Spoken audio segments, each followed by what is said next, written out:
Finance habits every single 18-year-old should bring into 2026. Coming from a financially responsible 20-year-old that now has over 5 figures in savings, first thing is ditching the debit cards and getting a credit card. Credit cards have literally gotten me free flights to Europe without me paying extra money out of my pocket. When you're using a credit card, you actually get points. Credit cards, the bank will give you a line of credit, so it's almost like you're borrowing money and you have to pay this money back. If you pay it back late / you don't pay the full amount, you are gonna have to pay interest. So make sure you are using your credit card like a debit card and only spending with money that you actually have. But when used smart, free flights everywhere. I have the Chase Sapphire Preferred. That's my favorite travel credit card. So number 2, you should start a side hustle, because honestly, the state of this economy / job market, it is, if anything, it's better to take bets on yourself than it is to get a real job. Some of the smartest people I know can't even get offers, getting laid off left and right. Find a way to make money online. For me, I did a bunch of freelance content for brands, and that's how I was able to make over 6 figures while in college. Other people I know, they make apps for a living, work for startups, build properties. While you're young, that's a huge asset in itself, because you have the time and energy to take risks. Whereas if you're 30 plus, sometimes if you have kids and everything, it's just not that easy. Now, number 3 is to never park your money and just let it sit. You need to either put it in a high yield savings account or start investing it. And why do I need to do that? Well, if you guys have seen those egg prices in the last 5-10 years, you know that they've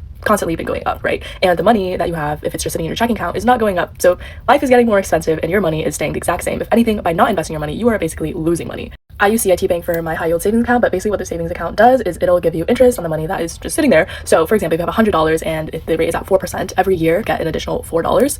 Now that might not seem like a lot, but obviously that is going to compound. You have a brokerage account, you want to invest in stocks, now is the time to do it, especially while you are young. For example, if you invested in the S&P 500, which is basically the US's top 500 companies 10 years ago, even if it was just $1,000, today you would have $3,600, which is insane. You just triple your money. Capitalize off of markets. I opened a brokerage account with Charles Schwab, but there's also Robinhood, Webull, Fidelity, Vanguard, any of those. And lastly, number 4 is investing in experiences and not material things, because frankly, the new pair of sunglasses that you buy, you're going to forget about within the next 3 days. Whereas you will never regret the money that you spend with let's say a trip out with friends. I went to Iceland with some of my really good friends. Those are the things that last. Those are the things that you will be able to tell your kids about. And so when it comes to choosing the bag over a flight, choose a flight. Money will always come and go, but I believe that your youth will not. So take this time while you're young to go do all of the things. Again, stuff is a lot harder to do when you're 30 years old and you have kids and you've been waiting your entire life to go travel until you have money. If you want to come back for part 2 of finance tips to when you're 18, follow my page for more.